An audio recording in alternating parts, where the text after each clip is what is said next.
Ya. Esto es súper importante que sepamos. El CATER también es un sistema de clasificación, como leímos en el material de apoyo. Pero puede ser complementario tanto al DUI como a la NLM, que es un sistema de clasificación para el área de la salud. ¿La conocen? Es un sistema que creó la Biblioteca del Congreso de Estados Unidos, que es solo para títulos del área de la salud. Y se establece a través de letras y números.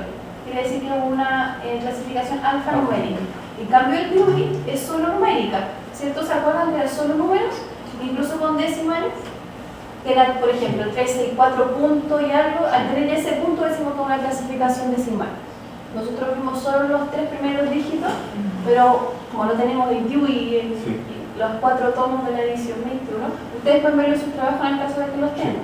¿Ya? El CATER, como les decía, también es un sistema de clasificación, pero se puede complementar con ambas clasificaciones conocidas, hay otras más. Y este se pone en segundo lugar. Yo creo que ustedes han visto un malvete, ¿cierto? Por ejemplo, 980, un CATER C327A, por ejemplo.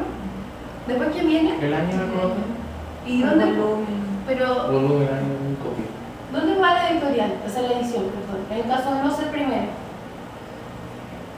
Para los malvetes más completos, porque estamos hablando de eso, porque depende de la política de cada biblioteca, claro, si la pone o no. Sí. Pero estrictamente hablando, iría acá la edición, iría el año, iría el volumen, iría la copia. Eso es estrictamente hablando.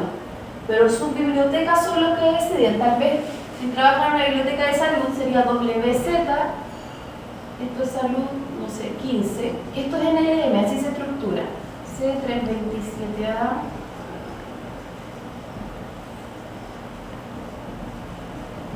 Estos serían los malvetes extremos. En el caso de ustedes, la indicación que no toman en cuenta la edición, ¿cierto? No. Ya. Tampoco el año no toman. El año tampoco, para aquí. Sí, el año sí, volumen de la copia. ¿La última que le queda? Copia. La copia no.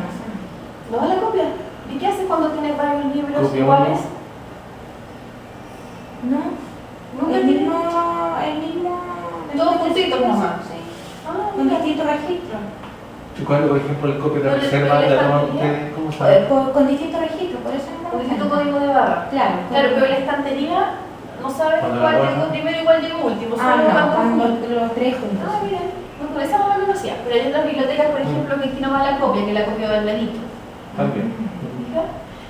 La palabra, no sé si ustedes supieron que hace muchos años atrás, en vez de usar volumen, se usaba tomo. Sí. Eso quedó obsoleto, no recuerdo bien si en el 98 o el 2000. Entonces por eso se cambió todo volumen. Aunque en el libro, en el físico diga tomo, se cambia la palabra volumen en el malvete. ¿Ya? Entonces todo lo tenemos claro. ¿Cómo se llama eso de ustedes de la salud que inventaron los...? NLM, así, por si quieren investigar otro sistema de clasificación. Y lo creó la LC. Sí. Y este es el típico código que usamos todos. Sí. Las bibliotecas que tienen áreas de salud pueden usar el DUI porque el DUI también se presta para salud, el 600, ¿cierto? Sí. Pero la NLM es solo cuando la biblioteca es salud, nada más que salud. ¿Ya? Y, por ejemplo, si yo tengo una biblioteca de salud y de repente aparece un libro de filosofía que escribió un médico, no lo puedo clasificar con la NLM, entonces me permite ayudarme con la LC. Trabajan de manera complementaria. La LC también es alfanumérico. NLM solo trabaja con las dos W, WA, WB, hasta la Z. Eso es todo salud. ¿Ya? Pero eso lo pueden investigar ustedes, no es tan complejo. ¿Saben lo que puedo hacer? Vino una invitada a la clase presencial y estamos pasando lo mismo que ustedes. Y ella trabaja en la Biblioteca de Medicina de la Universidad de Chile y creó una presentación en donde tradujo este material. La presentación lo alumnos de acá, se lo puedo enviar también. Eso es de la NLM y la LC. Creo que les puede servir en el caso que se cambien de trabajo y tengan que ver ese tema. El MECH y el DES también, que son los indicadores de variables temáticas que nos permiten trabajar en esa área. lo que estábamos, el cáter está estructurado alfabéticamente y este número se forma considerando el asiento principal. ¿Cuál es el asiento principal de una obra? El asiento principal. El asiento principal es el 100. ¿Está ahí en el 100 del mar? Ah, Generalmente. todo que... En el número 100 del formato mar, ¿qué ponen ustedes? Ah, aquí está. El autor, aquí está. El autor personal. El autor es el asiento principal de cada obra, ya sea corporativo, que eso sería un 110, 110. o un autor personal, que sería un 100, ¿cierto? Sí.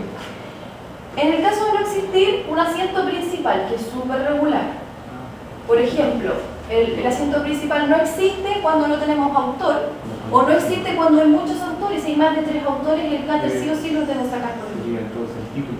Claro, el título del asiento 245. secundario, con 245. ¿Ya? Este es el señor Cáter, que esta fue una de sus primeras obras. ¿Por qué se llama Cáter Sanborn? ¿Ustedes saben que se llama así, cierto? ¿O lo vieron? No sé si se lo escribí. Son 2 apellidos. Sí. Así se llama la tabla que ustedes van a tener que descargar. Sanborn es una persona que extendió las tablas que creó este hombre. Por eso utilizan los 2 apellidos para identificar. Los aspectos a considerar en una notación cáter, que es importante de ver. Primero, encontrar las letras del autor. Eso es súper importante. Si mi apellido es Fredes, mis letras son FRDS, ¿cierto? Si el número no se ajusta, hay que usar el precedente. ¿Eso quiere decir el de antes o el de después? ¿Cuál creen ustedes? ¿Precedente es antes o precedente es después? Claro, si el número no se ajusta, usamos la estructura cáter que está antes del mío. Esto ustedes no lo ven en el cáter electrónico. Yo solamente les estoy explicando en esta clase cómo funciona por detrás este tema. Y acá trajimos las tablas cáter para que lo vean y lo podamos aplicar bien, ¿ya? En este caso, por ejemplo, Jean-Pierre Cournier. Dicen que es un 6975 su cáter. ¿Por qué? En la tabla cáter sacamos un trocito para mostrárselo. Este es el 975, ¿cierto? ¿Y por qué aquí, si es Cournier, por qué no aquí y por qué no acá?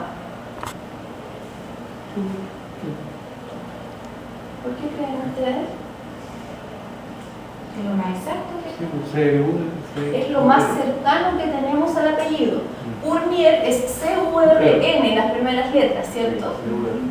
Después de la R que viene, vendría la N, de acá, pero acá me paso. Entonces tendría que ir aquí. Y si va aquí, ¿cuál tengo que elegir? El precedente, o sea, el de arriba. Y por eso es el 975. Más o menos claro, Sí. es un poquito enredoso. Si tienen No, está bien. preguntas, me dicen. ¿Qué pasa con el título? Porque yo saco el cáter por el autor regularmente, la mayoría de las veces, pero algún papel tiene que jugar el título en todo esto. Después de tener la anotación cáter del autor, o título según corresponda, se pone la diferenciación del título. A esta letrita minúscula que va al final se le llama diferenciación, que corresponde a la primera letra con la que comienza. Se omiten los artículos. Ustedes saben que para alfabetizar no existe la A. Esto no, comenzamos aquí para alfabetizar, ¿cierto? Entonces, si Jean-Paul Cournier, ¿cuál cáter tenía? C975. 975. ¿Y la F a qué corresponde? El título del libro. A la F de física, ¿cierto? Si fueran los amigos, ¿cómo sería? De Jean-Paul Cournier. C975A.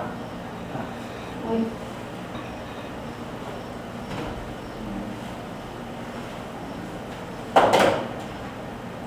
Y si mi autor tiene varios títulos, eso pasa. Si tengo, por ejemplo, a Pablo Neruda, él no escribió solo un libro, escribió un montón. ¿Cómo los diferencio? ¿Cierto? Para distinguir diferentes títulos de un autor, uso la primera letra de la obra, y si ya existe esa misma anotación, se debe incluir la segunda del título. Por ejemplo, ejemplo, aquí tengo a Gabriel García Márquez, que es un G216 según mi tabla, ¿cierto?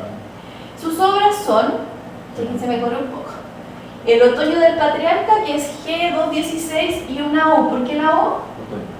Por otoño. Crónica de una muerte anunciada, G216C por crónica, muy bien. Y bueno, eso me pasa. 100 años de soledad, por ejemplo.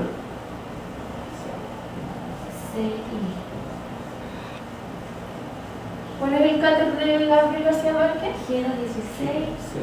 C. Pero ya hay una C. Y ya hay una C. ¿Ya tengo una C? ¿Qué hago? CI. Y al ladito las dos con minúsculas.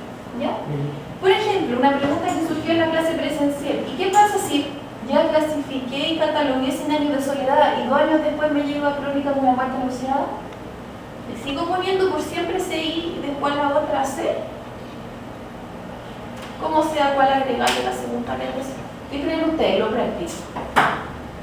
Eso mantiene los pero no cambia más, ¿no? Claro, o sea, esto lo mantiene. Pero en mi caso, a mí me llegó primero a mi biblioteca Crónica de una muerte anunciada y como no tenía ningún otro título que empezara con C y fuera de García Márquez, le puse la C.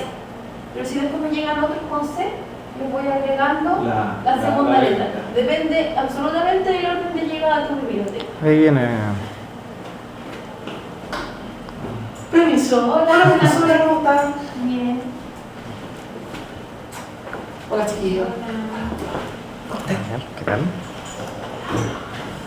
Mucho gusto. Mucho tiempo, ahora sí que nos vemos cara. ¿Les queda más o menos claro esto? Sí. Estamos viendo cáter. Es lo mismo que estaba en el material de apoyo, pero ahora lo estaba explicando con un poquito completo. Entonces, vamos a repetir esta parte. Quedamos en que Gabriel García Márquez era un 216 según las tablas cáter, ¿cierto? Eso yo no lo puedo inventar, eso ya está dado. No hay ni siquiera que pensarlo, solo escribir el apellido y te lo dan. El otoño del patriarca es G216 porque lo escribió García Márquez y tiene una O. Daniel, mira. Después del cáter que me da mi tabla, pongo una O chiquitita porque es la primera letra del título. ¿Ya? Los artículos se omiten. En el caso de Crónicas de una muerte anunciada y 100 años de soledad, que los dos comienzan con C, a uno le pongo una C y al otro una CI chiquitita al costado para diferenciar las dos C que tengo. ¿Me entienden más o menos? Vamos a escribirlo de nuevo.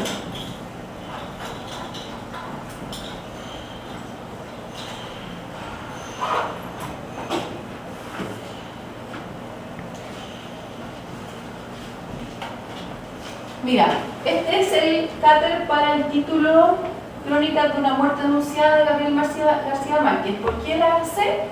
Porque Crónica de letra con C.